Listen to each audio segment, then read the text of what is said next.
infrastructure or facility improvement financing bill for the counties. There was a standard law that was done by the counties and circulated, which we used, which retained for purposes, 1, of supervision, 2, of support for lower level facilities within the jurisdiction or catchment of the level 4 facilities. That was the rationale for the retention, which was countrywide. It was a law done by, it was a template given to all counties, which we just domesticated in Homa Bay as well.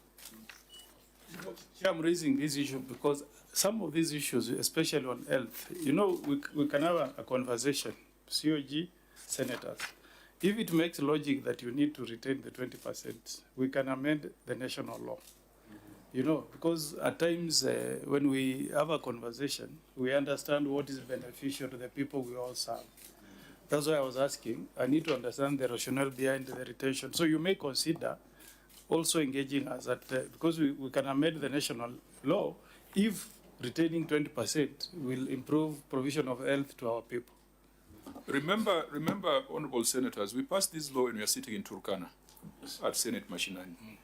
And the intent of this was to ensure that if money is collected from a facility, that money is plowed back there. Yes. Remember, the county still has other budgets, other revenues, or equitable share that comes in that can do all those other functions.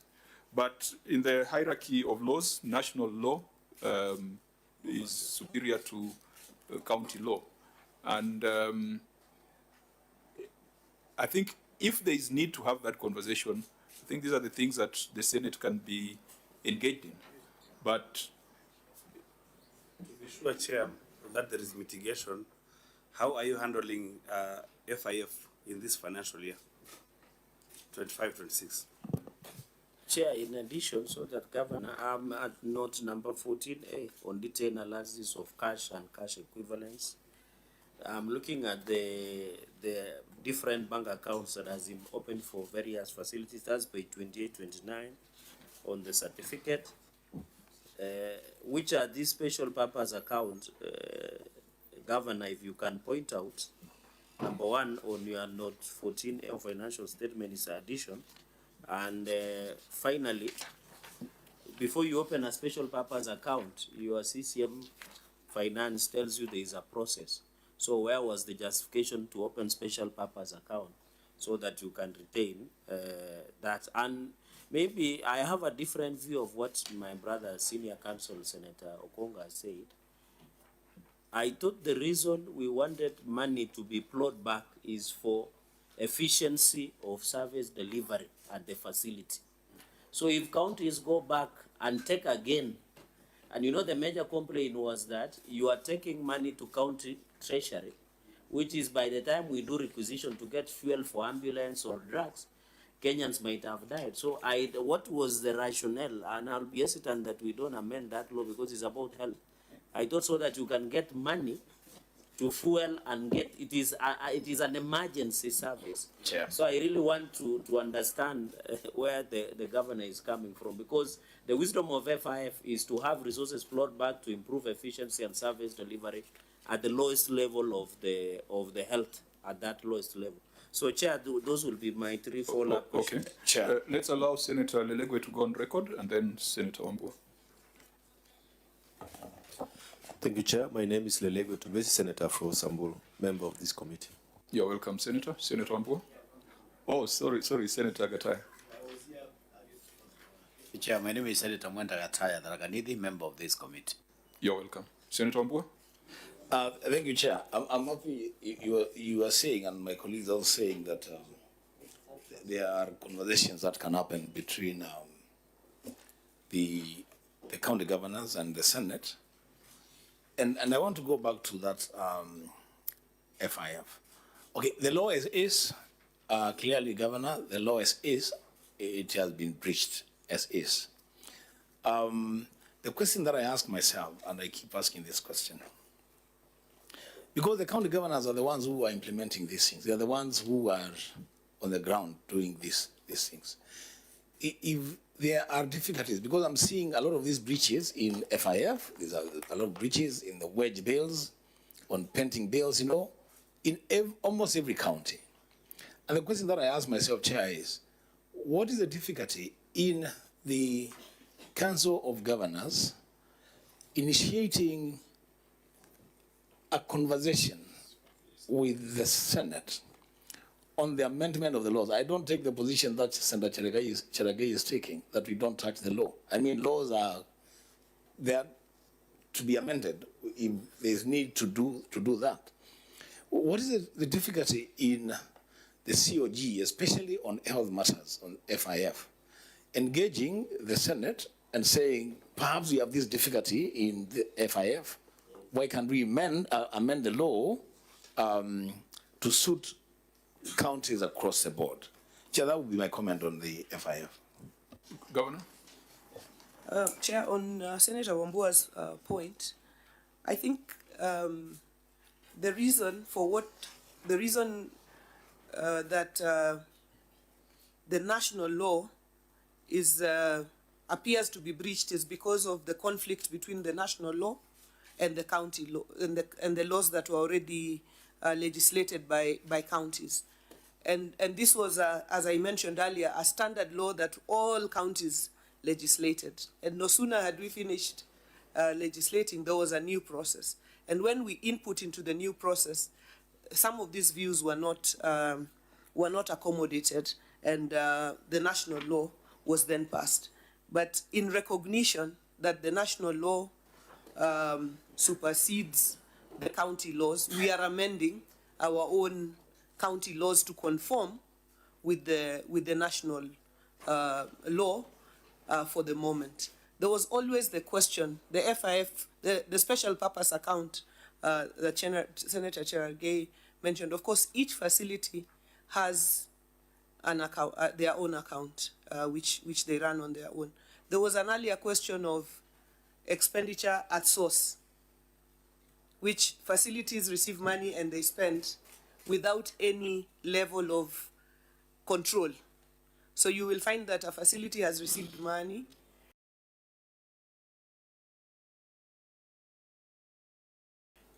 rather than buy medicine, they have maybe prioritized building a gate. And that is why there was a special purpose account created so that when money is sent to the facility account, it is sent with an AIE. And we have formed an AIE committee that has the CC for health, the chief officer for health, and the facility in charge so that they discuss and agree on what are the priorities. And for example, they've said priority number 1 is you must buy pharmaceuticals and non-pharmaceuticals before you are allowed to invest in firewood or anything else at the facility level. So it is exercising some level of control, but ensuring that the facilities have their resources to expend. So, Chairman, on this particular FIF, we are concluding on amending the law. We have attached the revised law for the county so that we can align it with the national law, so that we can proceed, so that the breach is not noted. But all of this is for purposes of service delivery. There is no money from health that is not spent on health. So Governor, through the chair, that alignment, will it happen in all the counties or is just in Homa Bay? This is what Homa Bay is doing. And the auditor mentioned that many of the other counties are also working on their own laws to align it with the national law. Where there is conflict between national and county legislation, national legislation is the one that applies. Now, before we get lost in the policy conversation, the numbers are not tying. Auditor General, you are saying the county collected 1.6 billion towards health facilities improvement. And out of these, 915 million was transferred to special purpose account. Let's tie the numbers because the policy issues, I think, are quite clear. The county does not refer to 1.6, the county says it collected 915. So which is which? For us to be sure that even with that irregularity in legislation, the numbers are flowing as they ought to be. You have said the county collected 1.6 billion from 24 health facilities. Is that the position? Yes, Chair. So, Governor, is that the position, that you collected 1.6 billion from 24 health facilities?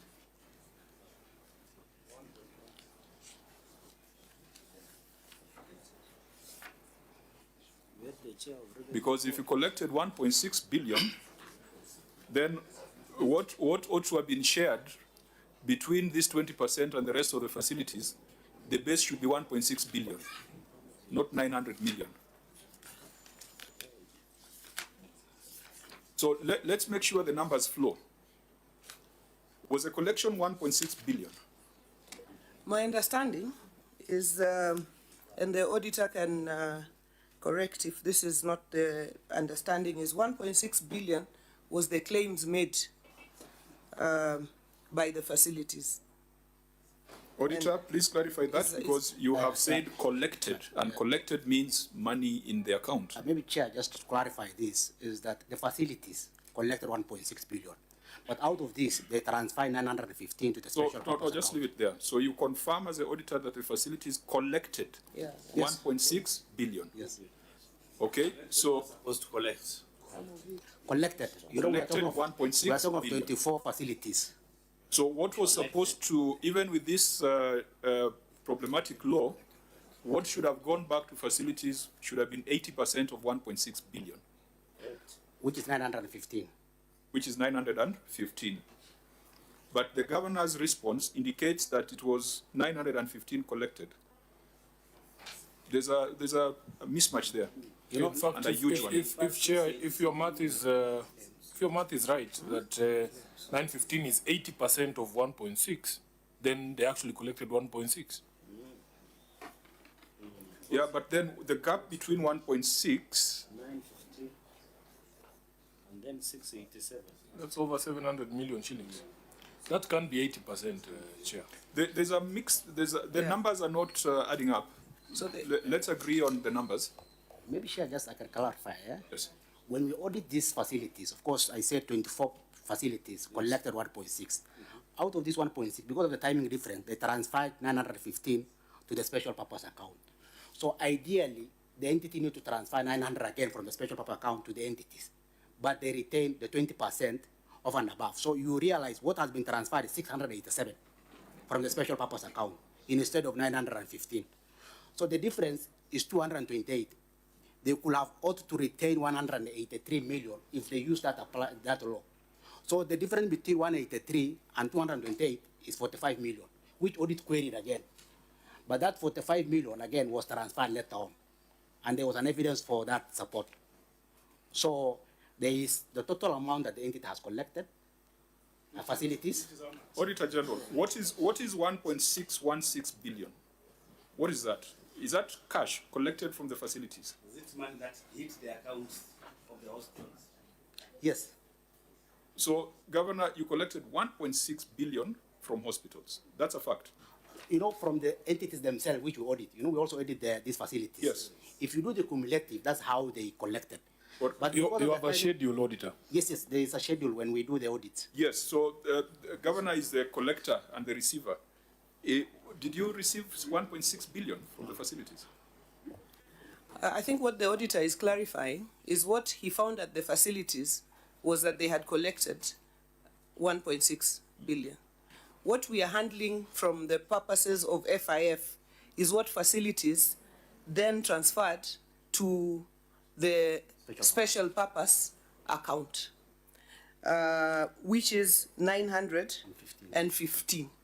So from that, the auditor indicated that he needed us to transfer back the entire 915, but we retained the 20% as per the law. Maybe for us to understand, what happens to the 700 million between the 1.6 and 915 million? Now, Chairman, when we look now at the audit of the entities, when we go to the PIC, then we now compare with the facilities, what did you receive and what didn't you send to the SPA account?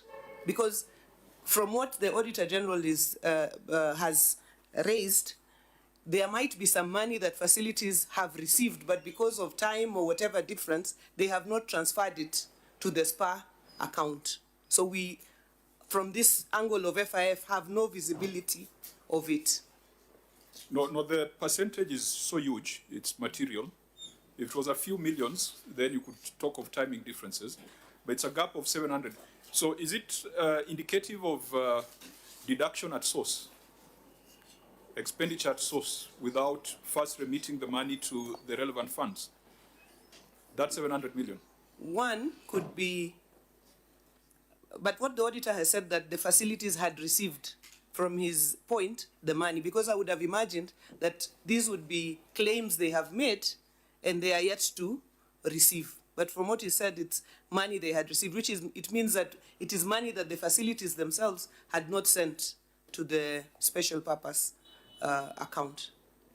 No, I'm asking this question just to understand that process, because I would expect that if it was 1.6 collected and you have audited the financial statements for the facilities, then what would be transferred to the special purpose account cumulatively should be close to the 1.6.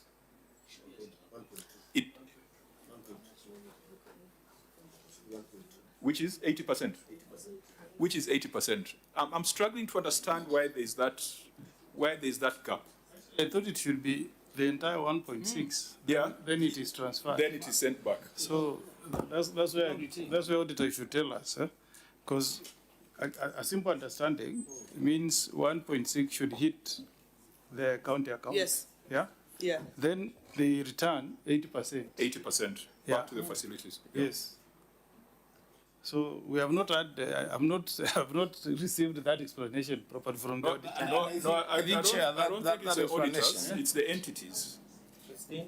It's the entities explanation. Because they should agree with the entity that it's 1.6. Yeah. Then we do the maths now.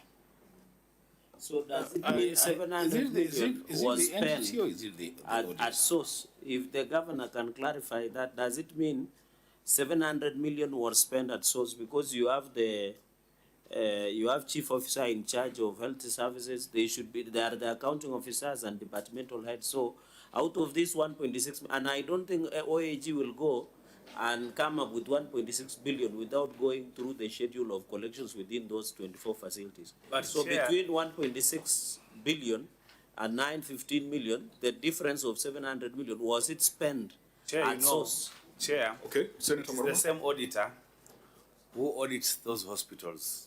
He should be able to tell us, was the 700 million spent at source? That difference. Jabi, that's why I believe the initial explanation should actually come from the OAG on the visibility of the 1.6 billion Kenya shillings. Okay, let's allow the OAG to advise us. Yeah, thank you, Chair. When the facilities collect, you let's say pay, the share has been paid to specific facilities. And based on the arrangement between the special purpose account and the facilities, they are supposed to fund these transfers. So for us, we normally have the cut-off date, which is 30th June. So at the cut-off date of 30th June, you may see the facility has collected. But probably they will have the 5th day of the month for them to transfer the funds. You know, there is what we call a timing difference. So at that point of the cut-off date, we realize the facility has collected 1.6 from their side. But what they have transferred as a cut of that date of that June is 915, 941 to the special purpose account, because they have to transfer funds to the special purpose account. Then later, the county retain 20% and retain. So there is timing difference, because if probably we look in the month of July, the fund maybe has even been moved to special purpose account. But because we Can have the cut-off timing date- difference be to the tune of 43%? Because that variance is 43% of the total. 700 million. A timing difference could be a month or a quarter. Governor? I think I may see where the auditor is coming from, because the facilities, they report on accrual. They report on what they have claimed from SHA. That's what they report as their revenue. Not necessarily what SHA has already reimbursed to them at any particular time. So they might be reporting in their books those amounts, but on the basis of the claims they have, because every treatment you make, you file the claim, but the money does not necessarily come back to you in good time. So sometimes we even report, you report revenues on the basis of those claims in the hope that you will receive back the money. And perhaps yes, that is what the report is, because we have tightened a lot the issue of expenditure at source. The facilities bring money to the SPA. But again, the entities, we the PIC, detailed reporting from the entities themselves. That's when so today we were responding to the issue of what came to the FIF. Thank you, Chairman. Yeah, that's why I was asking the auditor if the 1.6 billion actually hit the accounts of the hospitals and you did the total. And if you did so, and 915 was transferred to SPA, then you must be knowing what happened to the other money and how it was expended. Auditor? Oh, yeah. Because you see, the auditors use the language, the facilities collected. And English, on its face, a collection is money that has been received by the facility. So I don't know what else we want the auditor to explain. You know, whereas what the governor says makes a lot of sense. Are we okay? Yeah. So, whereas it makes a lot of sense, you know, Chair, you have asked the auditor more than 3 times whether that money, 1.6 billion, was realized by the facilities. And the 3 times he affirmed that the money was realized. So I don't know whether now he wants to change that position or what's going to happen. Auditor, you remember you're not the one on the spot. It's a county to explain. So I would be quite hesitant to put you on the spot for too long, but just clarify, because even though the English here does not need clarification for anyone who went to school. Auditor, do you stand with your collected, or it's something that you want to vary? Here we stand with the amount that has been collected at 1.6 because we also audit these 24 health facilities. And based on their collection, you can able to confirm that this is the amount as at that date. But in terms of how the funds are moving from the facility itself to the special purpose account, there's always timing difference. But here the main concern of the audit query is 915 that requires to be fully funded back to the facility. Yeah, 915, but we have also raised concern about the 700 in between. Because even if it was a timing difference, it cannot be 44%, because the amounts that have been transferred are just 53 point something percent of what you report as having been collected. So I think this is a matter that perhaps needs to be looked into further, because we focused more on the law, but not on the numbers. These numbers must be looked at. Now, Governor, is there a disbursement schedule for the facilities so that facilities know that on a monthly basis they're going to get their money back? Because I think coming from Homa Bay, there could be 1 or 2 facilities that have not gotten their disbursements since perhaps late last year. Is there a disbursement schedule, or the disbursements are done as monies are received from SHA? Thank you, Chairman. In the earlier times of the process, there were delays here and there, but that was tightened. So if you send your money to the SPA, it should not be more than 4 days before you receive it back to the facility. And I want the finance chief officer who does that to just confirm whether there could be monies that can take more than a week in the SPA. Yeah, and you might also want to confirm whether Ndiwa, Ndiru, Magunga, Rachuonyo East, and Suba Sub-County have got some outstanding disbursements, as you explained that. Thank you, Chair. The refunds to facilities, we do them as fast as within the day, but not longer than within the week. And that is how the SPA that is locally operated has really been useful for us to ensure that that is done. Unless a facility has not met any condition required, for example, bringing a certified statement showing what they received, which also rarely happens. So I can confirm that it doesn't go beyond a week, but it goes as fast as within a day we send back to the money back to the facility. Is there any reported challenge in some of those facilities that I mentioned? In terms of delays in reimbursement? Ndiwa, Ndiru, Magunga, Rachonyo East, Suba Sub-County Hospital. Chair, that is reimbursement from SHA, not from the SPA at the county. There were some clarifications which were being required by the SHA national office, and therefore their reimbursement from the national SHA office is what is has a challenge, not from the local operations. Okay, so on that, because when we went to Busia, I think we went to the general hospital, and the doctors there gave us certain challenges that they're facing with SHA. What would be the challenge in Homa Bay, so that even when you're engaging with the CS for health, it is something we can bring up, that Homa Bay was before us, and several facilities have not been reimbursed for many months, because every time Duale comes, he says everything is working well. There's no problem with SHA. Chairman, I can say overally, SHA has been reimbursing the facilities, but there are specific facilities in Homa Bay, public facilities that had challenges with SHA itself. And when the AI system that SHA has picks any anomaly with the facility, they stop. And then you clarify, and then they reopen. So this is what happened to some of the facilities that you've mentioned. Was Magunga one of them? Yes. Yeah, and Magunga. But a number of them, I want to ask you, Grace, the CC Health, to just confirm which of these facilities have been cleared by SHA and which one is still left that we are still pursuing.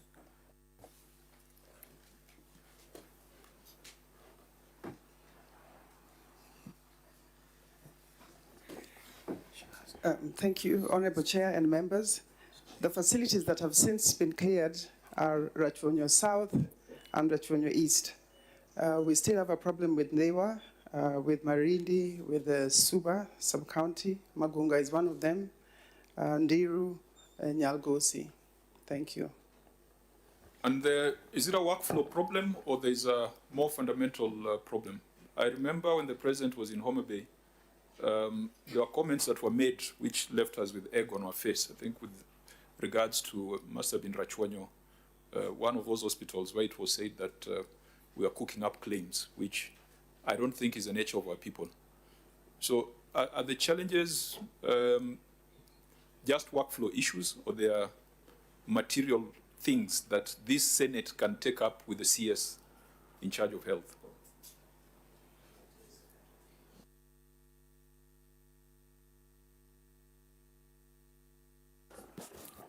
Thank you, Honorable Chair, members. A good number of the challenges relate to contractual provisions, and I think our team is doing a very good job of providing information that is needed as required. Some of it is just that SHA has been overwhelmed by requests and things that they have to look at the different facilities. So some of it relates to speed on the SHA side, some of it relates to contractual issues, and some of it also just changing policies. SHA has been changing policies very, very frequently, and it has taken our team some time to master that. Okay, honorable members, I know we have gotten now into broader policy conversations. We'll need to come back to the numbers. Senator Maruma. Specifically, Chair, for this query, the action taken by the management is that the management disbursed the funds to the respective level 4 and level 5 hospitals. I'm imagining it is the 183 million that was retained. And then you have the process of harmonizing the two laws has started. That is, they're amending the law. I don't know if that is adequate to mitigate on the query, but also we need to know what is happening now. Are you still retaining the funds, or now what is happening?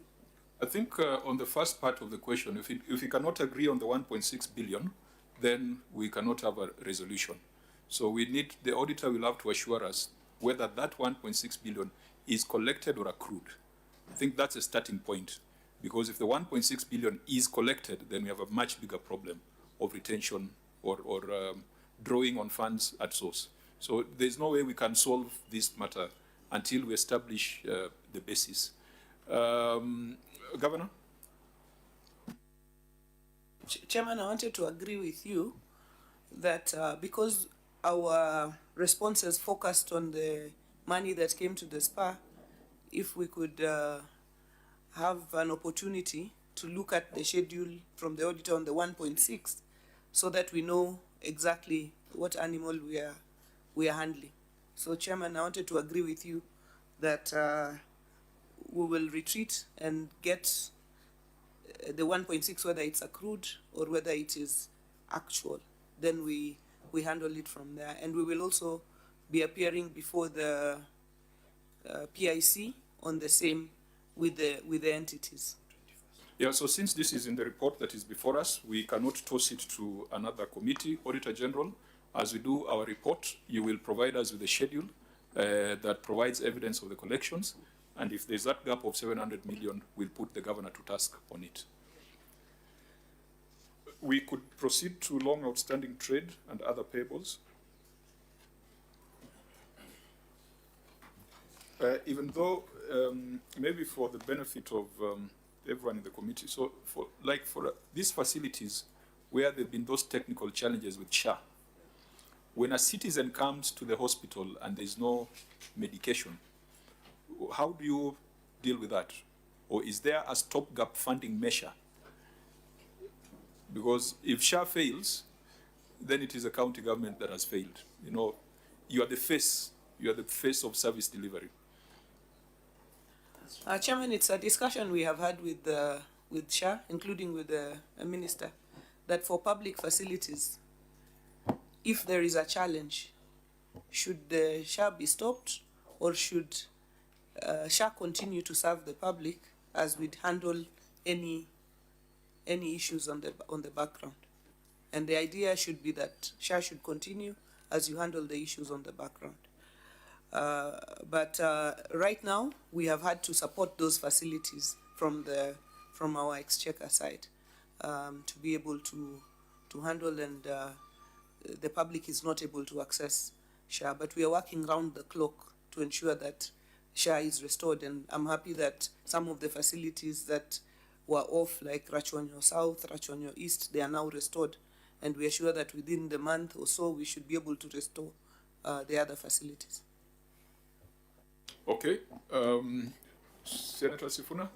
Yeah, Chair. As we move to the trade debtors. Am I hearing the county governor to be saying that the people of Homa Bay who've been going to this hospital or facilities have not been charged money that she has paid, or the county government has paid for that?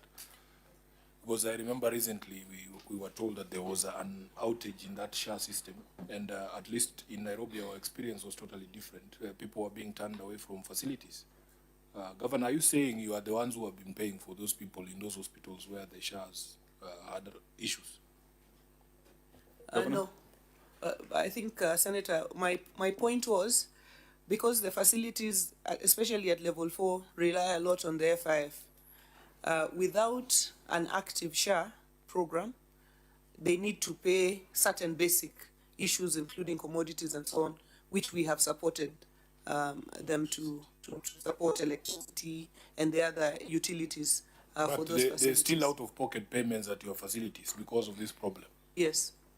Because of this problem, there's still out-of-pocket payment, particularly in the facilities that are facing this particular problem. The 4 out of the 234 facilities, I think we have 4 of them now facing this sharp problem.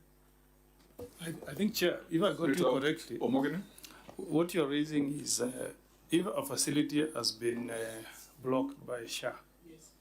I'm a citizen of Homa Bay. I have the SHA card.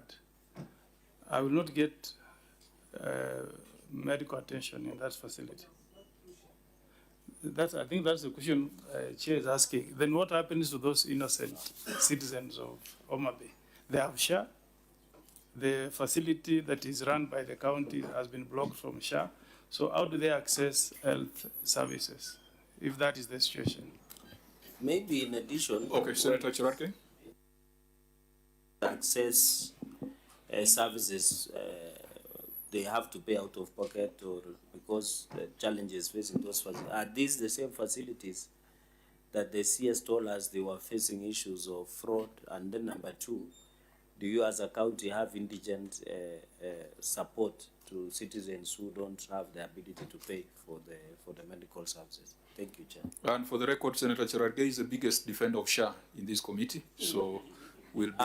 Chair, I'm the biggest defender of government, I'm the biggest defender of broad-based, and I'm the biggest defender of anything that government for the better of Kenya. Okay, that's extraneous. And your governor also is the biggest defender of broad-based. So let's come back. Let's come back to the audit.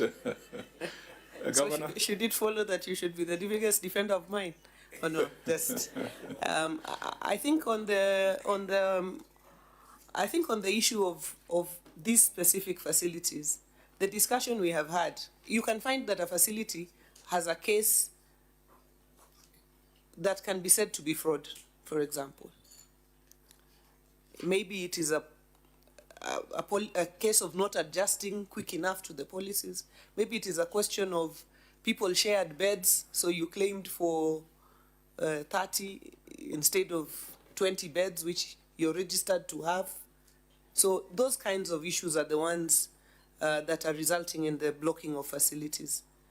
SHA generally, if I would say, Chair, reimburses facilities and is a big improvement from the previous system that we had. That I can say. But the concern is this innocent Kenyan who has SHA, and that is, but comes to a public health facility. But because of the mistake of that health facility, he or she is not able to access service using the SHA card.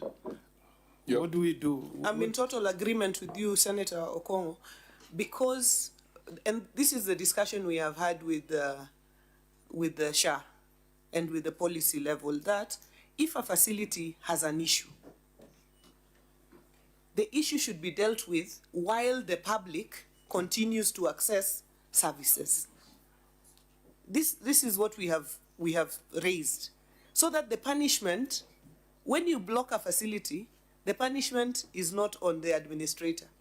It is on the patient. So we have asked that the policy be changed so that if there is an issue with the facility, let the administration of the facility, who is the contract holder, because you know facilities sign direct contracts with SHA, to let them deal with that as the facility continues to offer services to the public, which is not the case at the moment. Okay, Senator Sifuna, finally. Just a clarification, Governor. You know, we in the Senate and you in the Council of Governors actually on the same side. I actually view these conversations here as you appearing at one of those facilities you're talking to, because we're supposed to fight these causes together. What we say out there, whether you are the biggest supporter of whatever, is something else. But we shouldn't be hearing any complaints when it comes to service delivery in hospitals if SHA is working. How much money does SHA owe Homa Bay County, your 24 facilities in reimbursement? I want to ask my health team to just work that out and share.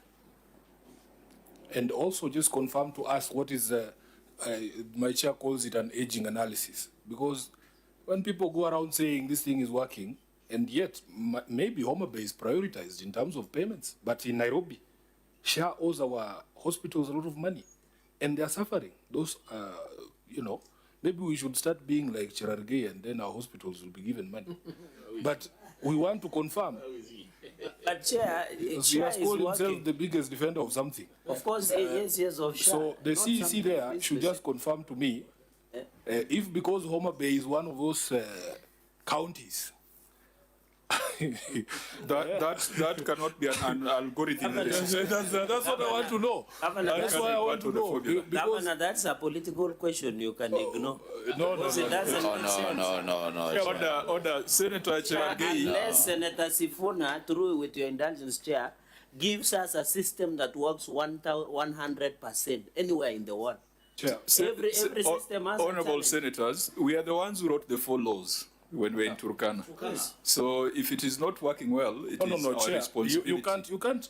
It is our responsibility You can't take that to responsibility. revisit them. The argument is, Chair. if an entity has been blocked because of fraud, you know, if it is blocked, I agree with the argument that the innocent Kenyans must serve. But you also protect the resources that belongs to the people. No, that's okay. Let's Chair, allow Senator Sifuna to finish. I don't think when we write laws, we take on the responsibility of implementation, because what we were promised by the current administration is universal free health care. So even one person going to a facility and not being able to receive medication is a matter of concern for us as a leadership. Chair, the question of fraud is just one.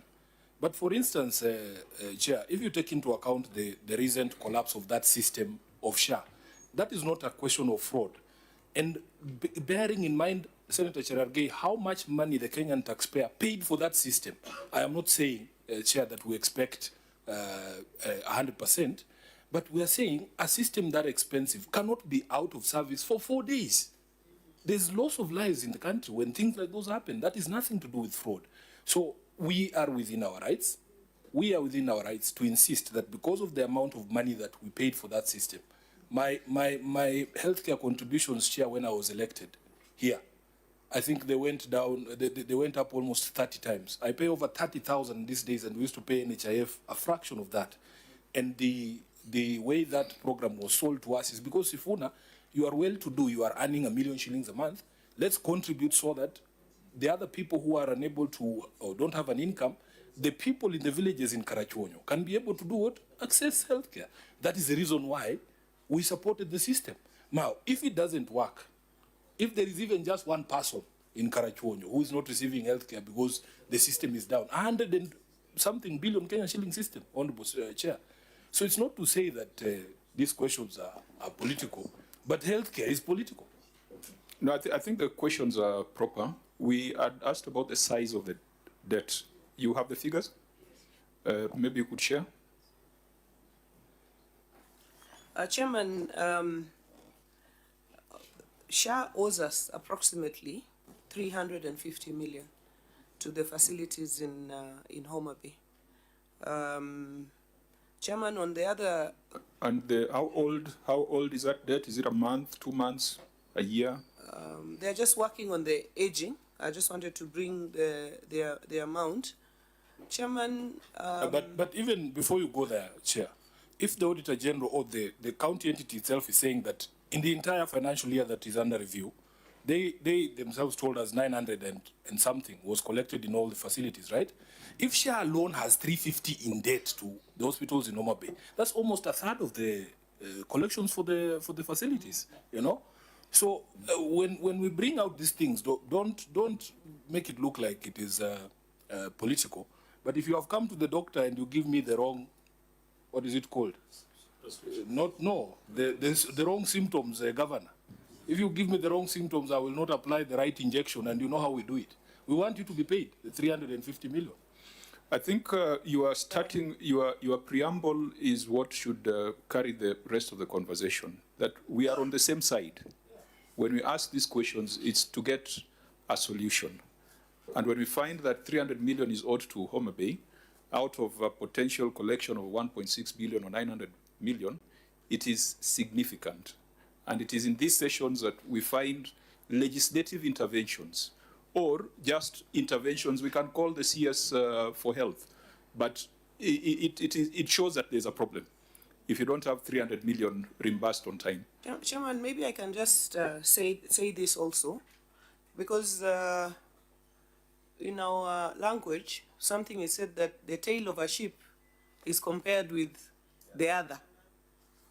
If we compare the level of reimbursements, the amount in terms of reimbursements that SHA is giving to facilities in comparison to what NHIF was giving, SHA is much more enhanced. If we compare the timeliness in payment, SHA is prompter than what NHIF was.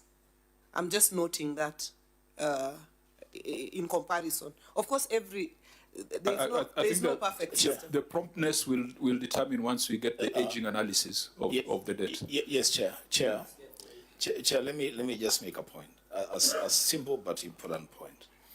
You know, Governor, you and I, and every Kenyan worker is not in arrears in their contributions to SHA. None of us is in arrears. There can never be an explanation why SHA really should hold, that's just one county, 350 million Kenya shillings. And you know what, Chairman and Governor and all of us, you know, we can choose compare NHIF and SHA or whatever it is that we want to do. But you see, Governor, if SHA was working in Homa Bay or in Kitui, the first person that would know that SHA is working is a patient visiting a facility.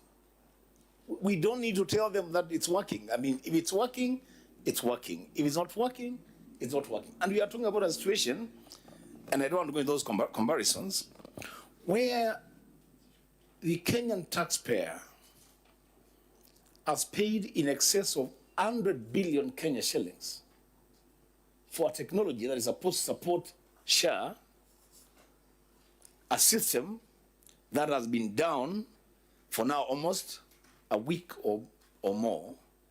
So let's not even go there. But if it's working, then Kenyan people will know it's working. We don't need to tell them that it's working. And for the amount of money that we have spent for that system, honestly, the uptime should be more than 97%, if you ask me, now, for the cost. I know this is, these members here are seized of this matter on the floor. CS Duale comes regularly. What we must demand of Governor Wanga is to account for the 1.6 billion reported as collected. That's what we must demand from Governor Wanga, that money must go back to facilities. What we must demand from CS Duale is why 350 million remains undisbursed to the facilities. So I think let's separate it. Let's not attempt to over-explain the national government's role because this is a county government that is distinct. I think that's where we are falling into a trap. Governor, you got the aging, or it's something that can be provided later? I think they're working on it, and we will be able to present it. So we are clear on this particular matter that the first thing we must confirm is 1.6. And in terms of amendment of the laws, county laws, I think it would best serve governors to perhaps caucus and have one standard amendment for the county laws or the national legislation. In fact, amending one law is faster than amending 47 sets of laws, but we shall leave that to you. Let's move to trade payables, long outstanding trade and other payables. Auditor General. Thank you, Chair. Long outstanding trade and other payables. The statement of the financial position, and as disclosed in Note 20 to the financial statement, reflect a trade and other payables balance of Kenya shilling 1,524,513,380, which includes a payable totaling to Kenya shilling 1,091,975,059 that had been outstanding for 1 year, contrary to Section 14.2 of the Public Finance Management County Government Regulation 2015, which said that the debt service payment shall be the first charge in the county revenue fund, and the accounting officer shall ensure that this is done to the extent that possible, that the county government does not default on the debt obligations. In addition, although the management has provided a payment plan showing the order of the priority they intend to use to clear the debts, the plan does not indicate when the payables will be settled. In the circumstances, management was in breach of the law. Thank you, Chair. Governor, your response?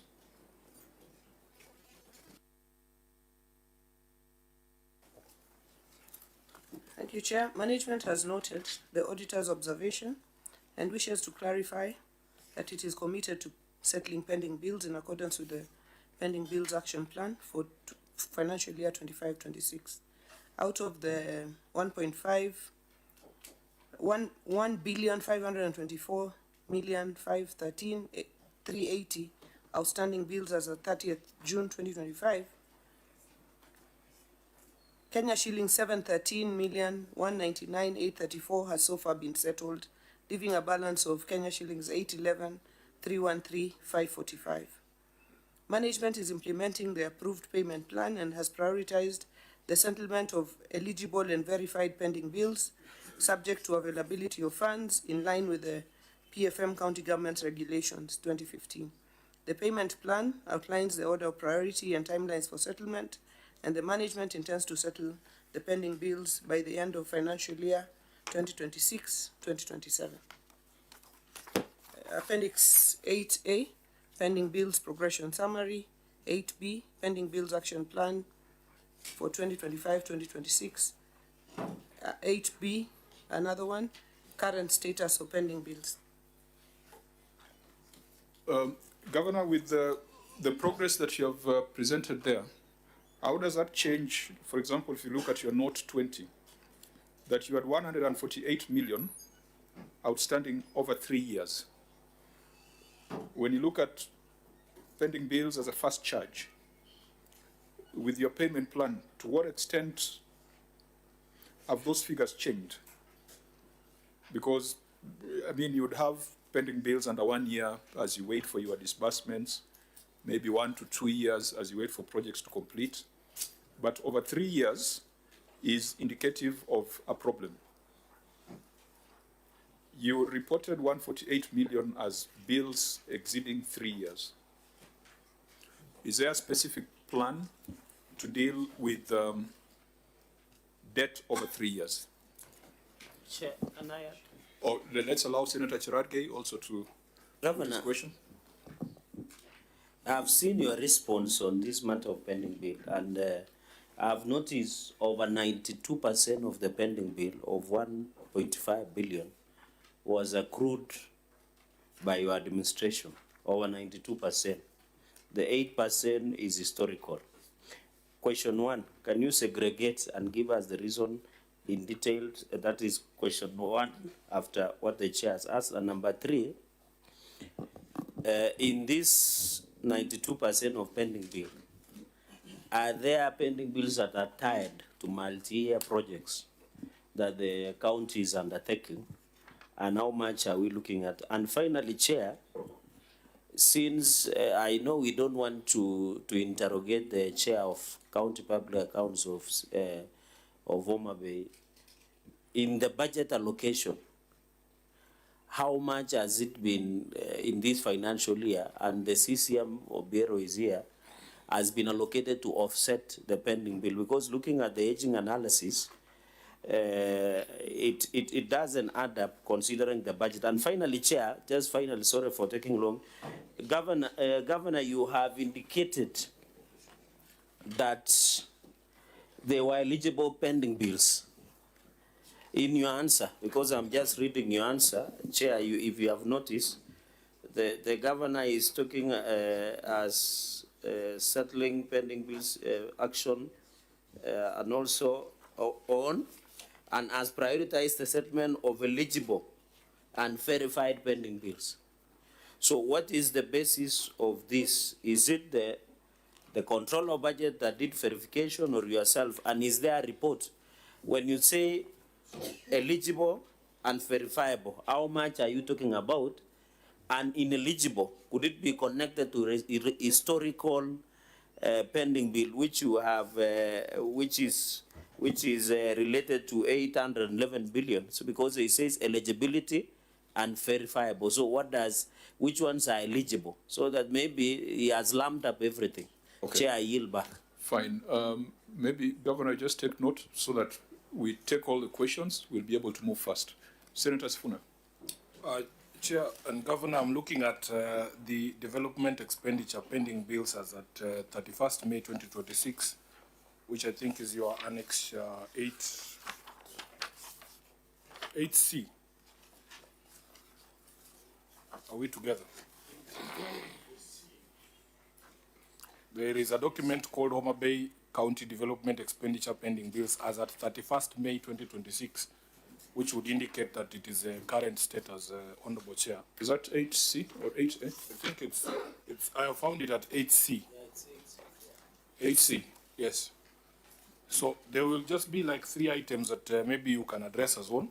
I was picking out the high ticket issues. There is a pending bill of 24 million for construction of Homa Bay County Stadium. Is this the one that was renamed Raila Odinga Stadium? Yeah, so I thought that national government had told us that once the intervention was there, it's number 4 on that list. So just address us why there is still a pending bill of 24 million shillings for the stadium. Secondly, Honorable Chair, at number 9 there is an amount of 348,954,000 that is a pending bill for construction of 2-door pit latrine at Ngeri Beach in Kaksingri West Ward at number 9. Chair, if the pending bill is 348,954 on a construction of a 2-door pit latrine, what was the cost of this project, Honorable Chair, and does it make sense that latrines are that expensive to build in Homa Bay? That is item number 9 on that list.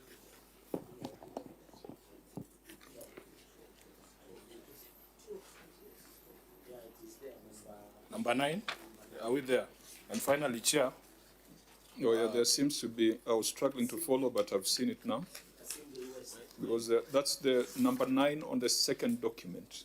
Yes, Chair. Because there are 2 documents. Okay, I'm with you now. Yes, there's the one that is titled Development Expenditure Pending Bills as at 31st March, May 2026. It comes after the summary of pending bills. Yes. Okay. So the number 9 one, Governor, you'll explain to us why it's so expensive building toilets there. And then finally, there is the 3.588 million at number 19. This is construction of main block at Gingo Health Center in Suba South, Kaksingri West Ward. Just tell us the status of that project, whether it was complete or whether it is not. That's all, Chair. Chair, can I add on Senator Sifuna on number 28 and 29? This one proposed completion of Governor's new office block of 7.9 million. I thought the office block was completed. And finally, number 29, Governor, you are proposing as construction of a gazebo at the new Governor's office of 2.8. And we know what gazebo is. Is it too cold in Homa Bay? You needed somewhere to light fire with wazee. Okay, so Wajami. Yeah, since you are having the second bite, make it brief. That's it. Governor. Thank you, Chairman. I will pick some, and I will also ask the CC Finance to answer others. So, starting with the question asked by Senator Cherargei on the office block, I think it's the titling. This was the Governor's office block which we moved to, which was the health building. So we completed it, stayed there as they were building the county headquarters, and it was taken over by the health department because it was always the meant to be the health building. The gazebo is a structure outside where you can meet with your workers, the healthcare workers, and the others. Instead of having tents, it's a capacity of about 300 people. I think, Senator, you may have seen it. I haven't seen it. I've never been to Homa Bay. No, Or the area, Senator, you should be specific. There are more Chair and Senator of Homa Bay may have seen it. Oh yeah, be specific because there are many senators here. So, Okay. and then coming to the question of Senator Sifuna on the 2-door pit latrine, the standard amount for the 2-door pit latrines is about 500,000 shillings. That's the cost of pitting it and building it. It's usually about 500,000 shillings. The cost is thereabout. And so, So, Governor, for instance, if there's a pending bill of 486,359, like at number 65 there, yeah. it means you paid the contractor an initial amount of 20K. So maybe we haven't paid them. It's an average cost of 500, but when you're contracting, you could contract at 4.8, 480, 460, depending on where you're building it, the soil structure there, and so on. Somebody could quote slightly less. So maybe that person has not been paid at all. Coming to the Raila Odinga Stadium in Homa Bay, the phase 1 of this stadium was completed by the county government of Homa Bay and opened in July of 2023. Any obligations under that phase 1 are under the county government of Homa Bay. The national government then came in to do the terraces around the stadium, because the first phase only had the main pavilion but did not have the terraces around the stadium. So the national government picked up the terracing, and that could be the confusion. But what we owe, the county government owes to the contractors who did the first phase of the stadium. Now, if you look at just 1 minute. Sorry? Order members. Yeah. Is it on the same point? On the same one, Chair, my concern is that the invoice date, if you look at the column on supplier or contractor invoice date, is indicated as 2019. Governor, we are in 2026. Yeah, that is over 7 years later. Is this amount payable, or is one of those that you've decided you're not going to pay?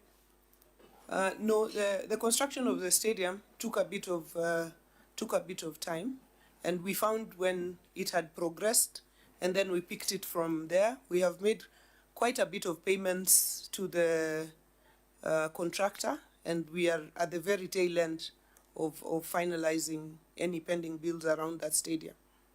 I think you'll need to tie it with the earlier question on how you are treating the debt over 3 years. Correct. Because your records indicate 148 million was 3 years older. Okay. Yeah. And I hope that you're going to give us that analysis, or your officers are going to give us that analysis. Yes, I'm going to hand that question over to them. But before I hand it over, I'll go to the question that Senator Cherargei asked around the eligibility of the pending bills. I think, Chairman, when we last appeared, we had indicated that we had formed a pending bills verification committee, and it finalized its work and presented a report. Thank you. So it means that the numbers that you reported of 1.52, those ones are legible. And those ones are, you have made a commitment to pay them, yes. Okay. So, Chair, how much was ineligible?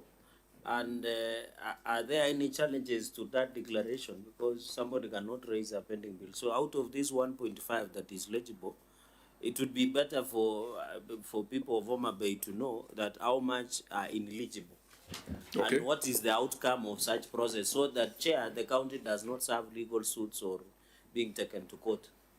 Yeah, I think, Chairman, I will ask for the exact figure to be presented. But we had a very open process, and when we finished the process, we called the contractors who had put in the bills. We gave them the report. We opened for appeal.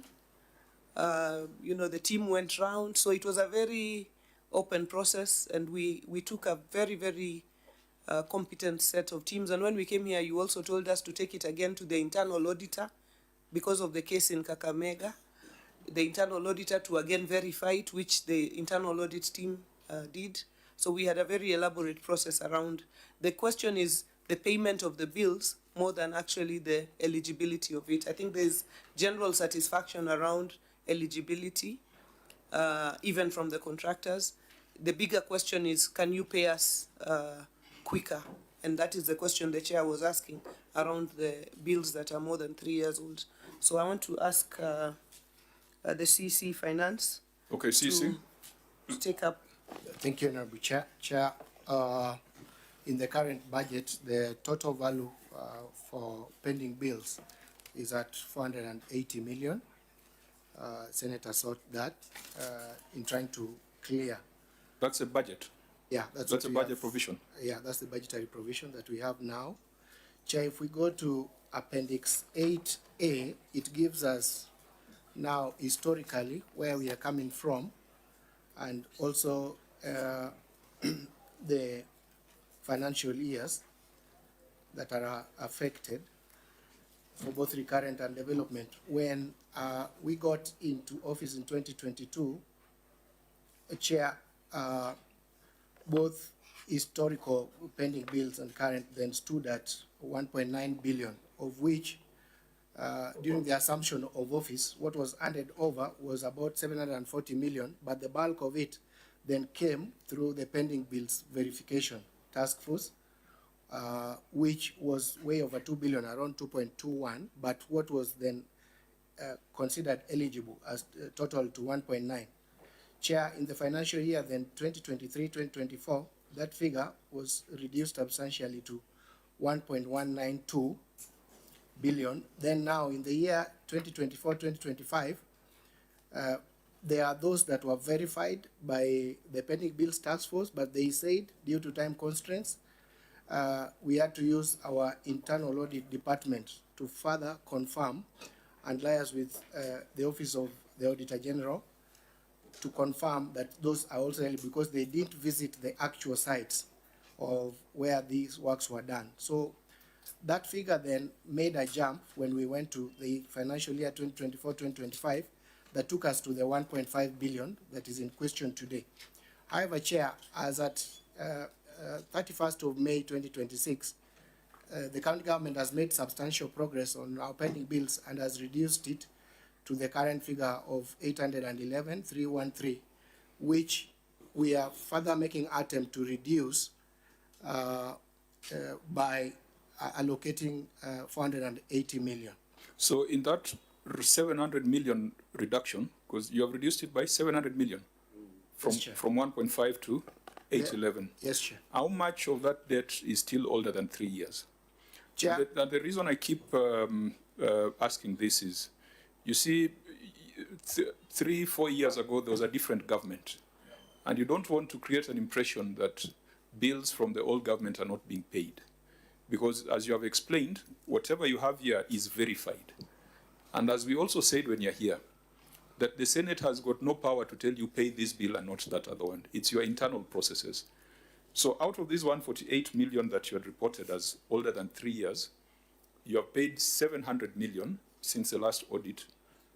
How much has that figure moved over 3 years? Chair, we gave priority to historical pending bills, and there are just a few historical pending bills that are outstanding, Chair, in my estimation, but I will be able to provide the data. Can you provide from my team. A ballpark figure? Just to get about 55 million of the historical pending bills could be outstanding now. Reason? It's better to get the actual figure. Yeah. Okay. Chairman, allow us to get the actual. The actual. Yeah, and as you get that, I wanted to find out how much of that relates to statutory contributions, gratuities, staff payables. Do you have any such outstanding? Yeah, Chair, we will be able to provide the data shortly as the meeting progresses. Senator Sifuna? No, Chair, the amount of pride I have seen Homa Bay taking in this stadium, and the fact that it is named after my former boss, I think it's very unfair to have a pending bill from 2019, which essentially, Governor, would be attributable to phase 1 of that stadium, right? So I'm hoping that in the budget, what you have set aside, when next you appear here, we will not have pending bills. I don't want that contractor to be crying in Raila's name. It does not even have to be. It does not even have to be the next meeting.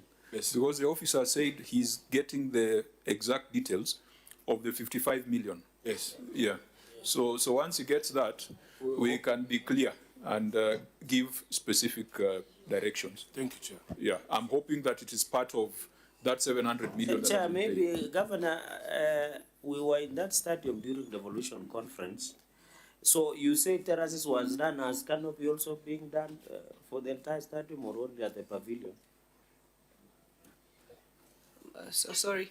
So I take note of Senator Sifuna's point that nobody should be crying in Baba's name. So we have made quite a bit of progress in paying the contractor in question. So I think maybe that earlier invoice should have been, right? I'm sure we've paid him a lot more even after the 2019 invoice. But coming back to... Can you just maybe, do you already have the data that you're saying you're analyzing? No, because you are saying you have reduced it to 55 million. No, so, what we said... So maybe you might find it has been knocked off. Let us work out the actual figure and give it to you. Because you said how much of the 701 has reduced the earlier bills. The 3-year-old? Yeah. And how much of it relates to staff gratuities, staff payables, and statutory deductions? Deductions, exactly. So I think that is what we must provide, which is coming. But I wanted to answer Senator Cheragay's question. The first phase was the main pavilion, the VIP pavilion. The second phase was the terraces and the canopies of the rest of the stadium. It was first 2,000-seater, now it's 12,000-seater. Thank you, Chair. So is it now fully done? It's fully done, complete, beautiful, in Raila's name. Beautiful. I wanted Sifuna to get that. I know it's been long for him to be normal. Thank you. Order, Senator Maruma. Senator Maruma. Sorry, Chair. Just one small issue about the task force report. Did you have room for appeals? Have we dealt with them? Because then if we are comfortable that we are moving well, yeah, appeals to court to courts, then these bills, there could be others that are coming. So about approximately how much would we be expecting maybe to come back to these pending bills, or there was no room for appeal? Chairman, as I said earlier, when the committee presented its report, we subjected it to the associations and everybody, contractors associations and everybody who had sent in their documents. And we asked them to appeal, and they appealed, and the appeal process was finalized. Then we took again the report to the internal audit process, because this was an external task force and the court had ruled on that issue. And the committee advised that the internal audit suffices. So we took it again to the internal audit. So it has been a thorough process.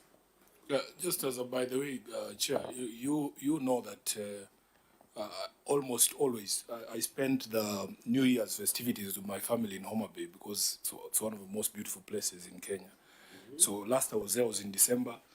There was an issue on the road just outside that stadium. I thought I saw some blocks of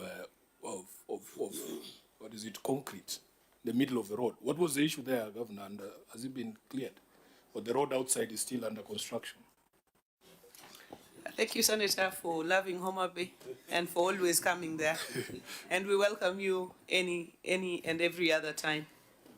Actually, next time you'll be going to Sindo, I think it will be tarmac now. I'm going to Sindo now. after what I went through last year, my children wailing for hours on the road. No, I got him a boat and he was too scared to take the boat. So the speedboat was crazy, Chair. So I'll go someplace else. Yeah. But the road, I think, is a good thing that's happening there, which is the dualing of that main road of that passes through Homa Bay. So the concrete was to make the middle of the median of the dual carriage. So it is very good progress for Homa Bay. I think in December it was work in progress. It's still moving. It's just that we won't find it in her books, because it's being done by which agency? Kenha, Chairman. By Kenha. So we'll find it in the accounts of Kenha. If you have do you have the breakdown for the 3-year-old? Now, I must also put on record that as a senator from Homa Bay, I've received several petitions from service providers over delays in payment of pending bills. But I believe that we need to have a more substantive inquiry through a petition addressed to the Finance Committee, because it will be difficult to handle it through this accounting process. The accounting process, we are limited to what the Auditor General has raised. So I will advise them to do so. But as we said last time, there must be finality to the exercise. You cannot verify forever. And no senator can help you verify your pending bills. Those are your liabilities. It is upon you to identify the ones that are payable, the ones that are legible. And it's not even the Auditor General who can tell you. It's your own mechanisms. So that must be the position, that once they are verified, they need to be paid. And if they are found to be non-existent, then, as we have said, the additional spicing on it would have been to forward the files to ESCC or DCI, because that's a criminal offense. Now, we can proceed to another matter as we wait for those numbers. The time will not allow us to deal with everything that is in this report, but as we were going through our briefs, one of the other big projects that Homa Bay County has done is an 800 million county headquarters. I think, Auditor General, you can take us through the issues that were raised there.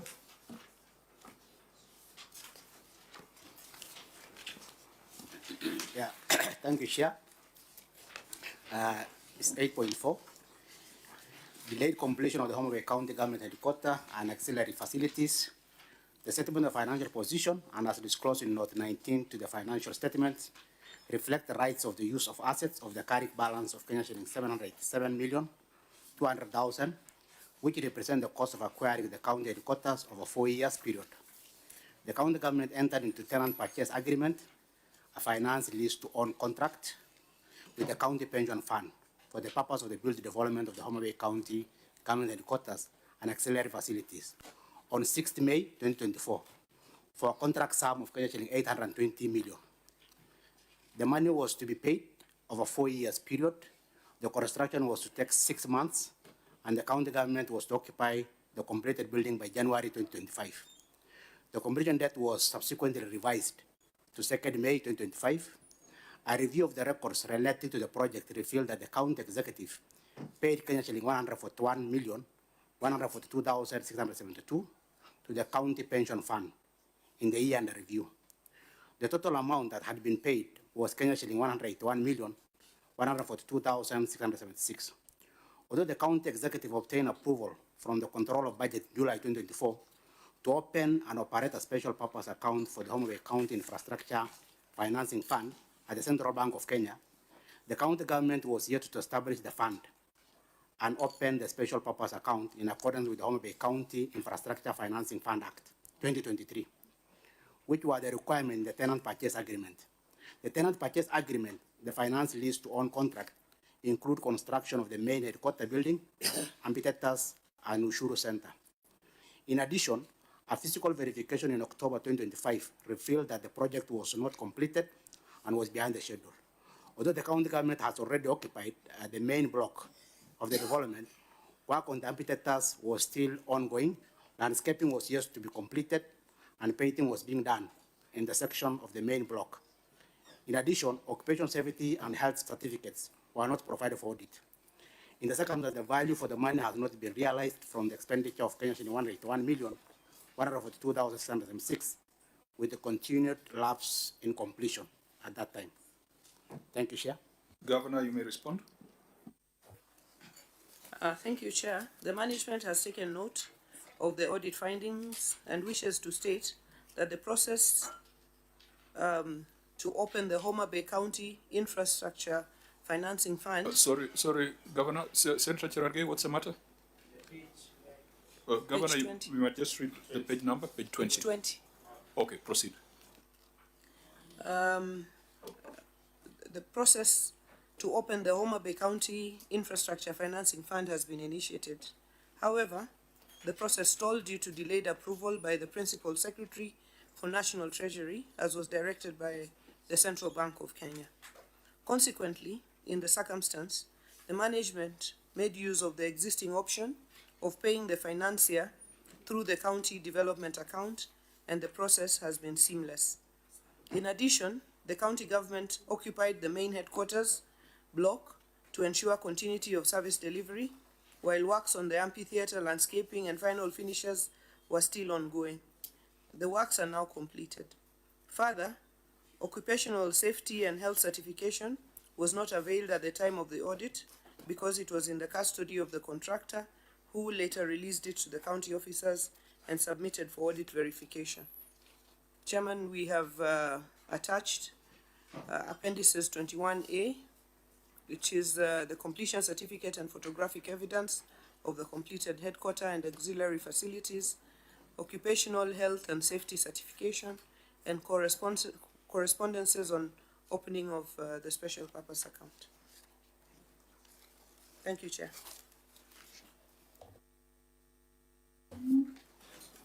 In your first paragraph on your response, you indicated that the process stalled due to delayed approval by the Permanent Secretary for the National Treasury, as was directed by the Central Bank of Kenya. What approval were you requiring from the Permanent Secretary for the National Treasury? If you look at the appendices, Chair, when we wrote to the Central Bank for purposes of opening a special purpose account in 21C, as is usually the procedure, the Central Bank wrote back, and the letter is attached there, citing provisions of the Constitution and asking that for us to open this account, they needed a no objection from the Principal Secretary for the National Treasury.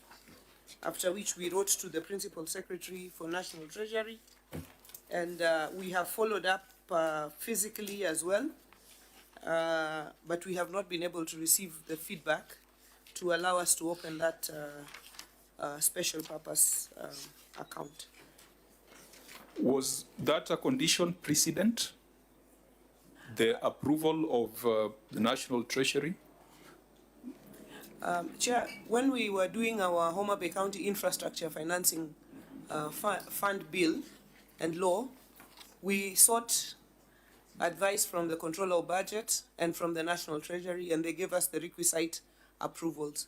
But in the Financing Act, the Fund Act, it indicates that we need to open a special purpose account, that money for this particular project moves from our CRF to that special purpose account to be accessed by CPF.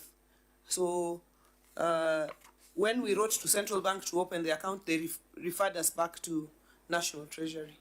And we wrote back to National Treasury, and they have not been able to give us that clearance. The money that you paid, how did it move from CRF to be accessed by CPF? So what we have been paying now is directly from the CRF to CPF without it passing through the special purpose account. Yeah, Governor, before we go there, there's a letter from you, I think Solomon Obiero, to the Principal Secretary dated June 18th, 2024. First, I have a problem with the timing of that letter because I'm sure work had already begun on that project. You are requesting for an objection when you are almost done with the project. But where is the response from Treasury, from the PS of Treasury? Did you ever receive a response from them? Not on the opening of the account, even though earlier on when we were doing the act itself, they had responded to give us consent to proceed. Where is that correspondence? Because what you are calling a delay, in my view, is a denial. No, the correspondence for purposes of the act is separate, but since that was not in the query, what was being queried was delay in opening of the special purpose account, and so we... I only bring it up because you're the one who has attached this correspondence. We just like the letter from the Central Bank gives reasons why you cannot proceed without certain things, I want to know the reasoning of Treasury. And it's quite strange that even Homa Bay cannot get a letter of no objection from Treasury, and yet Order, Senator I'm Sifuna. baffled. Remember, Homa Bay and Senator Sifuna, we are one thing. Yes, Because we are every- one thing, every but I'm just holiday wondering you're there. if there are people who should get letters quickly from Treasury, it's people of Homa Bay. And I think as long as it's lawful, there shouldn't be a So problem. that's the point I'm making, Chair. Yeah. What the response talks about is a delay, but it is possible that it is a denial because there's a problem with this kind of arrangement. That's what I'm driving at. Can we establish some things also so that we base it on facts? Auditor General, you are saying that the county government entered into an agreement, a tenant purchase agreement on the 6th of May, 2024. Is that a fact? On the 6th of May, 2024. Yes, Chair. The request for account opening on the 27th of May, 2024. That's why I was asking whether the establishment of the fund was a condition precedent to execution of the contract. So it appears as if this was done after the contract had already been signed. Chair, the fund and the account, the fund law and the special purpose account are two separate issues, because what was precedent for us to enter into this arrangement was that we needed to have a law to underpin the model of financing that we had entered into with CPF, which we did, and we received approvals from Treasury, and we received approvals from the Controller of Budget, and that was resolved. The approval was on the law. To proceed with the law. With the law, but Yeah. on the TPS itself. Yes. Was there correspondence to seek the views of Treasury on the tenant purchase scheme that was executed on 6th of May, 2024? That was now supported by the law. What's the link between the TPS and the law, so that we understand? You may have more information. I think what's the relationship? The county attorney can elaborate, but the law gives us the framework under which to proceed in the process that we did, but that's the county attorney. Let's get that nexus. Yeah. So that even if you're arguing over the fund and accounts, we know that there's a relationship between the two. And if this TPS is hinged on that law. Thank you very much, Chair and honorable members. Chair, the law that... for record purposes and Hanson purposes, just reintroduce yourself. My name is Frederick Orego, County Attorney. Chair, we are making reference to the Homa Bay County Infrastructure Financing Fund Act, number 8 of 2023. And the area that you are making a question in respect of will be section 9 of that legislation. And it says, eligible, that is section 9, eligible infrastructure projects may be financed through any of the following means. A, tenant purchase scheme. B, finance leases or operating lease or lease to own. C, annuities.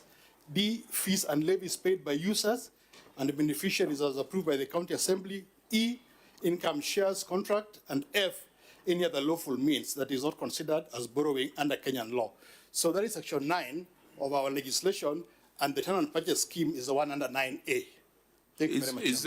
Are you saying there's absence of national legislation to govern loans and guarantees and annuities and tenant purchase schemes, such that you enacted legislation because there was no national legislation? Chair, the legislation that you are referring to is the one that I have read. No. I'm asking you as the county attorney. Yes. Because we have had this conversation earlier on the facility financing, that where there is national legislation that has taken care of a matter, county legislation cannot try to rewrite it. So I'm asking, in the PFM Act, PFM regulations, even in the Constitution, are there provisions that would govern how counties execute contracts like tenant purchase schemes? And Chair, just as he takes that question, Wakili, there is a proviso you've read at the end there. Unfortunately, I don't have the benefit of a copy of that legislation. Just that proviso at the end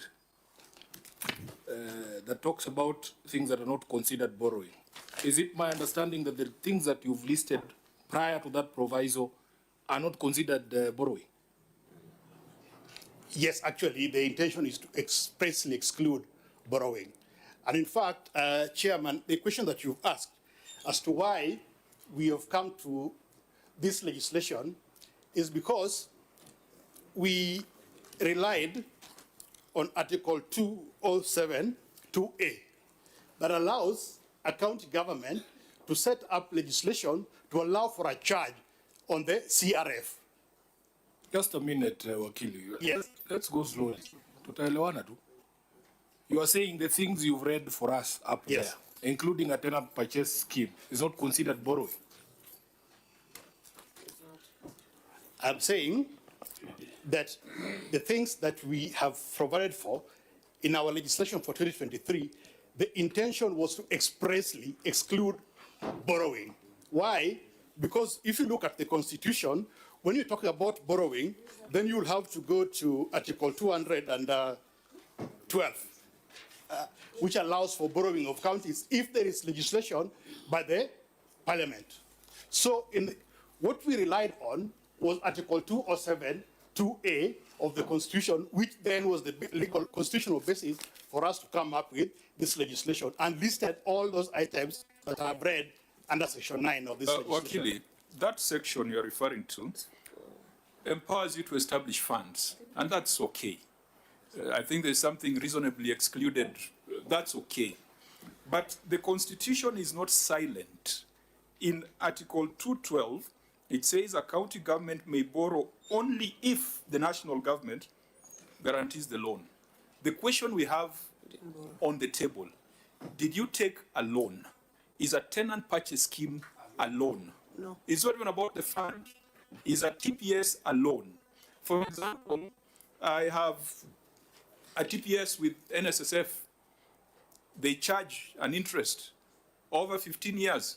What I pay at the end of 15 years, I'll own the building. Is that a loan? Yes. I have been forced to take mortgage insurance over it. Would I take mortgage insurance if it wasn't a loan?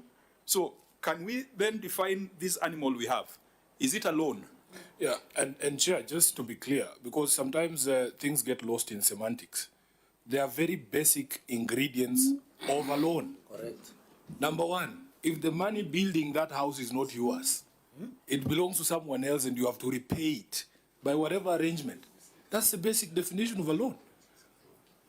So how can we be arguing on whether a TPS, and there's an interest charged on it? It's not your money. You've taken it from someplace else.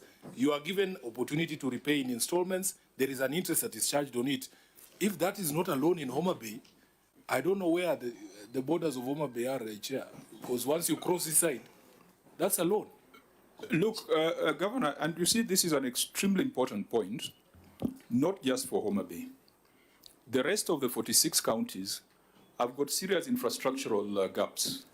We went to Mombasa, they need 1.1 billion to build a stadium. If this is the right route, we will tell Mombasa, go to CPF, do that thing because it's within the law. You go to every other county, there is an infrastructural gap. So we must agree on the legal constitutional basis of this approach. And if we all agree this is a way to go, I think we'll advise other counties to come and benchmark in Homa Bay. So let's not talk about the fund, treasury, what. Is this a loan? Chairman, the answer is no. This is a charge under Article 207 2A of the Constitution. Chair, can I What do you just expound that a little bit?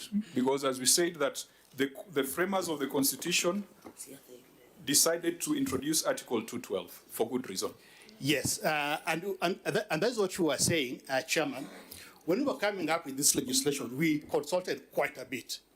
And the consultation was... Chair, I think we are getting lost in semantics and time is running.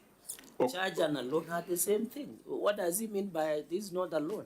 It is a loan because if the bill that has been attached in Annex 21A, the CPF is indicating that they have used 820 million Kenyan shillings. So you must pay with an interest because even as we take a charge in our mortgage in Parliament, and we pay 3% interest, and Governor Wanga was a member of Parliament here, and I don't know whether she took the mortgage, maybe she's better off now. But the point I'm trying to make is this cannot be money where you work to CPF, they give you 820 million, then you return 820 million. Is that what Wakili is telling us? Chair. Okay, Wakili, just take the questions from the senators. Senator Wambua. Thank you, Chair. And I'm not finished. Chair. Can I finish just 1 minute? Okay. Then Okay, yeah, do it in a minute when you look at the time. Two things I need here, the agreement that they signed between CPF and the county, and then how are they intending to repay? Is it securitization of the revenue or what? How are they intending to repay this amount? I yield back. Thank you. Senator Wambua. You know, Chair, the beauty of it is that our friend, the governor, when I look at our records, she was an effective chair of the finance committee in Parliament. So definitely she understands if there is a difference between a charge and a loan. The thing that, Chair, I want to get clearly from the attorney, so that we don't really get lost in semantics. Whose money has been used to put up the facility? Where's the attorney? I can take that. Yeah. Okay. So you take a number of them, eh? So whose money has been used to build the facility? Secondly, is there a repayment of that money? Is there going to be a repayment of that money? And thirdly, is there an interest to be paid on the money that has been used? Now, Chair, if then the response is that somebody else's money has been used to put up the facility, and that the county government of Homa Bay will have to repay that money over a period of time, and there is an interest that is going to be charged on that money, then Chair, it doesn't matter what you call that thing. It's a loan. That's what it is. Yeah. For me, Chair. Okay, Senator Maruma. Yeah, the TPS was anchored on the law called Homa Bay County Infrastructure Financing Fund. How is it possible to execute it without opening the SPA, the special purpose account? Because then, ab initio, the TPS started without following the law. Chair, I was just trying to find the provision that establishes the central bank. But on this controversy, I think we can all agree that the central bank, as the chief bank of government and the one that sets policy for everyone else to follow, should be the guide, Chair, on what should have happened in this particular case. In fact, instead of stressing the county attorney there, the letter from the central bank dated June 11th, 2024, is for me instructive, Honorable Chair. If you go to actually both paragraphs, but I just want you to take note of what the central bank is saying at paragraph 2, that further as a standard practice, counties and indeed all the public entities at all levels of government requesting CBK to open special program accounts usually obtain and submit a very specific no objection letter from the National Treasury to operate those specified fund accounts. And the county, having been properly guided by the central bank, Honorable Chair, they needed to comply with those directives. And I don't think, because I have not seen the correspondence from Treasury, what I suspect, Honorable Chair, is if that correspondence exists, they would have been given the same guidance that you have given, that such arrangements require the guarantee of the national government. And that's why probably that letter is not here. Okay, we can allow the governor to respond to the various issues, and we can make them quick fire responses because we are supposed to be out of here in another 10 minutes. Thank you very much. I think Senator Mambua asked whose money was used for these purposes. This is county pensions money. It's our pensions kept by CPF coming back to invest, as pensions do across the world. Is there repayment? Yes, we make a monthly payment to the county pensions fund. Now not passing through the special purpose account because we have not been able to open it yet, but directly to CPF. Is there a cost of money? Yes, there is a cost of money embedded within the 820 million. Just to be specific, is there an interest? That's what you are calling cost of money. And what is it? The amount that we are paying as tenant purchase, we are paying the 820 million. So every amount has been worked in within that 820 So how much of that is interest? Because, you know, the conventional TPS is that you get a purchase price, but because you're paying over a period of time, an interest is levied. This seems to be the other way around. So the purchase price for this, Is 820. office is 820. What So is that's what is the annual interest? No, that is what we pay to CPF. Oh, if you want So in the to know, 820, how much is interest within the 820? Chair, it would just take. We are occupying a building done by CPF. We pay them an amount every month that will amount to 820 million. Chair, if you want to know what the interest is, you Cost. just minus the cost of the project, the cost of the actual construction from the payment, 820. So I thought I saw a figure somewhere of the total cost of the project was how much? Not what you're paying. It's 820. The cost of the construction. Governor, you know how you are very clear on how much it costs to build a 2-door toilet in Kaksingri. How much does it take to put up that office block? Minus what you're paying, or minus from what you're paying, we will get the figure of the interest. Correct. It's that simple. Okay. Like Chairman, through you, Yeah, the yes, contract yes, that was ink and paper, what was spent between CPF and the county, what was the figure? 820. 820. Yes. So, Chairman, maybe what I could say is because the issue we were responding to, raised by the auditor, was the issue of the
special purpose. However, we have a responsibility to advise 46 other county governments. Correct. And that's why we must establish the constitutionality process. and the legality and how procedural this is. No, Chair, we are not doubting the building. I know who opened it. So the issue is, I know who opened it. So the issue is the legality of the process. You must have been present at the opening.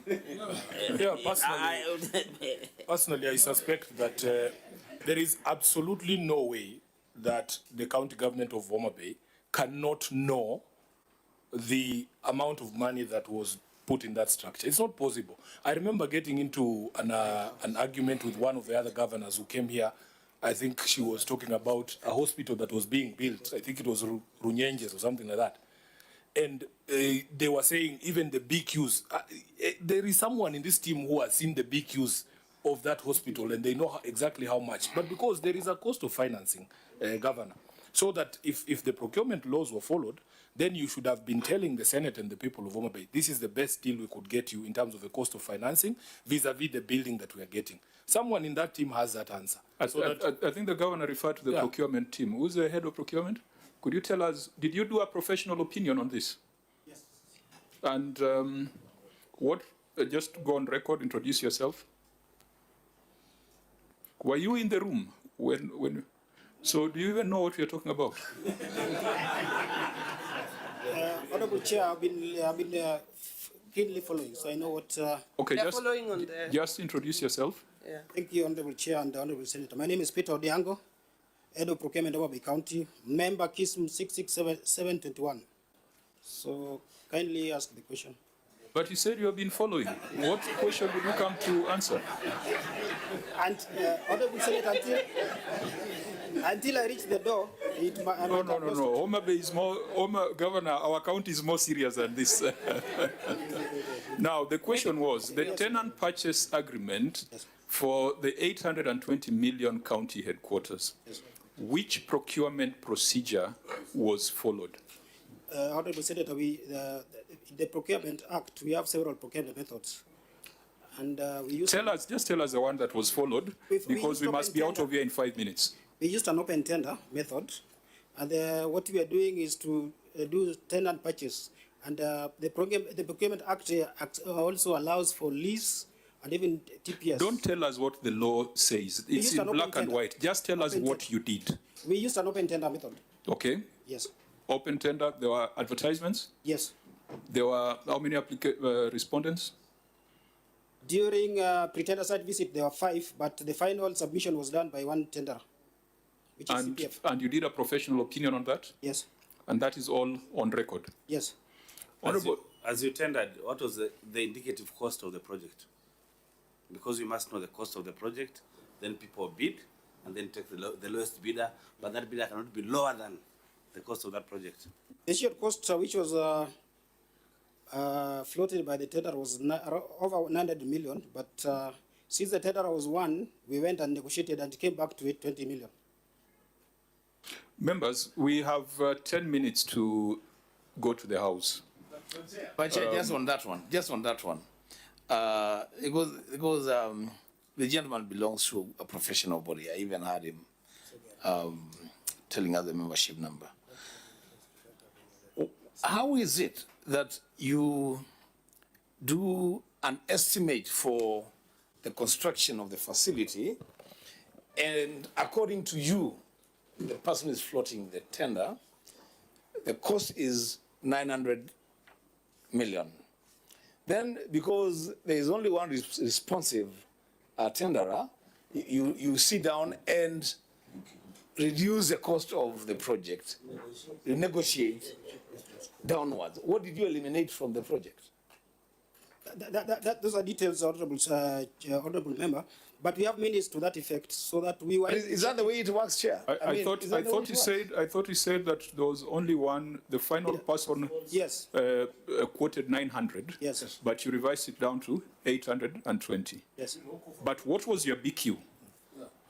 We did not have a BQ because what you wanted... Oh, so you took anything that was available in the market? Honorable Chair, I wish you could listen to me. When you want to purchase a space, even here, you only give the specification of what you want. I want a room, this measurements, and... Chair, just on a point of order, looking at time, we are not in a classroom. Just answer specific question. It's going well, Senator. We love expressing our English, so just understand, my friend. But looking at time and English, it doesn't add up. So the point I'm trying is, we are just specific, Chair. You have asked a question, was there a BQ? No, he was explaining something and we have follow-up questions. I think, Chair, you allow him to proceed. Okay, please, I'll give you 3 minutes. Here we like to give people enough rope to hang themselves. Honorable Chair, what we had done in the document is that we wanted an office block. It's, in simple terms, we wanted somewhere to sit, like this room. So we give specification of what you want. Then the owner of the room will give their price, what they can offer. So we had specification of exactly what we needed, and that's what we had put in the tender document. Did you have a budget? Because the budget then drives the kind of stuff you're looking for. Yes, Here in Nairobi, you can decide to sit at Delta, you can decide to sit in Lavington, or you can decide to sit on River Road, yes, depending on your budget. Yes. So when you went to market, what was your budget? Also, Chair, because when you're building a county headquarters, you're essentially looking for a space that can accommodate the county executive. You know your staff establishment, the sort of numbers of the people that you need. You can't just say you're looking for a space to sit, because the ultimate intention, from what I gather, is to have one central place where the entire county government is. Yes. So that cannot be something that is left to the tenant purchase service provider, that I'm looking for a 3-bedroom house and then he tells me he has a 2-bedroom in Buruburu. Maybe before he answers that particular question, the county secretary was at the forefront of providing, it was a very detailed process. Maybe we haven't expressed it well enough. Because of the magnitude of the project, we wanted to cover every ground. So I want to ask the county secretary on the question that Senator is asking around the issue of, did we just go and say we want a space? Because I remember we had several meetings with officers, departments, cabinet, everybody. County secretary, just on that specific one. County secretary, just in 2 minutes. The professor. Thank you, Chair. What we did first was to assess the number of people that need to occupy this space. And we looked at all those who need to sit at the headquarters. We are not including those who are sitting at the surrounding counties. And then from there, we knew also different cadres of officers. We have the CCMs, we have the chief officers, we have the directors, and we gave very specific instruction on what a director office need to look like, what CEC office need to look like. And based on this, we counted all the spaces that are required, plus the number of people who are required, and that's what we put in the tender. But in your mind, you didn't have, because if you have all those specifications, then you cannot fail to have a cost specification. For money, it'll go to the chief officer, sorry, the CEC, but mine was to how many people need to sit there, what type of space that they need, and from there we could do the estimates. Members, I think also for neatness of this, we must set up a separate meeting. And also the county pension fund must be here. Yeah, we must set up a separate meeting, because we might come to conclusions without interrogating all the facets. We must look at the legality and the constitutionality of this approach, and we must also look at the procurement elements, and we must thoroughly test this model such that if we find it to be lawful and constitutional and prudent, we can make a recommendation to other counties to follow the same model. I believe we'll be better off as a Senate, or the people of Homa Bay will be better off if we have a proper detailed inquiry where the procurement officer is not just talking off the cuff, is talking on the basis of professional documents, professional opinions, and procedures that were adhered to. I don't know what you feel. And Chair, you know, when I looked at the profile of the county secretary, he's a professor, an engineer. I thought that should be more detailed, but then time doesn't allow. Really, we start with the architectural design, then engineer's estimates and everything. I thought would give us that. But as Chair, you rule that let's have opportunity to give the county government enough time to explain this model, because then that can be given to other counties to also use to have their infrastructure in place. Yeah, if time was on our side, we would have spent more time on it. But the county pension fund, they should be here, and also the issue of repayment, because that has not been answered, Chair. And also, yeah, you asked something around securitization. Securitization of revenue, and how that payment will be done. And I have seen the report also of health and occupation. It is just one page, so I don't know. There is a principle of wezi kama hata kama wewe ni kinyozi wezi jinywa. I've seen the department that approve occupation is a part of the departments in the county. So maybe those are questions we can further inquire into. Fine. So Senator, that when Wambua becomes the governor, he can borrow this model. Senator Wambua? Yeah. Cherage and your obsession with me becoming governor is now, I don't know. So Chair, I think, first of all, we must also, Governor Gladys, you know, these are 2023 arrangements, if I got it right. Personally, from where I sit, I must give it to you that between 2023 and 2026, 2025, you have a block. I mean, let's begin from there. Yeah, there are counties like some that are seated next to me that started their projects. Chair, you know, you can't compare. I'm sorry to say. I thought Sifuna is also sitting next to Wanga. I don't know why you're jittering. Don't compare. By the way, credit to Omar. You know, if you go to Nyamira, we started our county headquarters in 2013. We have spent close to what she has spent, but we have nothing. So I'm just sitting here. Let me finish and that's why if this is the right model, we can export it to other by countries. the way, this gentleman, the lawyer, should read. Have you taken the floor from me? Should read. You know, if you read how United States acquired Louisiana, it was purchased by Thomas Jefferson in 1803, and he was faced with what I had the gentleman trying to explain: the strict or liberal interpretation of the Constitution. Because Jefferson needed to summon Congress to authorize his borrowing. But he thought because America needed to acquire that territory and River Mississippi, he bought the territory and sought to explain to Congress what he did later. I think that's what Governor Wanga has done. So let's say if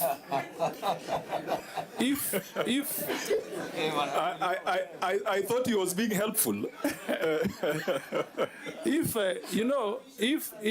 in all fairness, you know, if you pick the case of Homa Bay and the case of Nyamira, if the case of CPF can work the way it has worked, if it can deliver an office within 6 months, I'd rather go this route than go through what is happening in Nyamira. We don't have county headquarters. We are housed by the county, how do you call them? The provincial administration, then the county commissioner. That's where we're housed. Senator Wanga, take back your mic. So I agree with you that let's interrogate this. All angles. If CPF can deliver within 6 months, I'll pick that model. That's okay. Now, what we say after this may not be on record because it's already 2:30. So I was trying to say, Governor, for bringing up that facility within that period of time, and it's there. You know, it's not a ghost. It's there. It's a facility. I think for that, really, you must be commended. But then, you know, there is a process, and it will be very good for you to come at some point and talk to us as a Senate on that process that you used and see whether that process can also be used in other counties. Nyamira is talking here. If Nandi starts to speak, you will hear very interesting things. But really, we must also stick to the law. You know, there is a law and the law must be followed. So, Chair, let's find time to engage on this issue. If for me, where is it? If this is a model that can be used, when I become what Senator Cherage always keeps saying I will become, then I can use this model to do a lot of things. So let's just be sure that we are on the right side of this. Yeah, unlocking domestic resources, particularly from pension funds, it's a big conversation, even in the global arena. A lot of pension fund money sits idle, and we can be creative around it. But as we said, it must be in compliance with the law. Now, do we agree that this is an important matter that goes beyond Homa Bay County, that would require us to have a conversation, find out from Treasury why they didn't give the no objection letter, find out from CPF their perspective of the matter, and also from the county government of Homa Bay, and if there's any other county government, Article 201, Article 212, and all those things. This requires a separate inquiry. We have dealt with just a few of the issues that were in the report. There were one or two other things that we would have dealt with if time allowed. We would have wanted to look at your own source revenue report which is fairly good compared to other counties.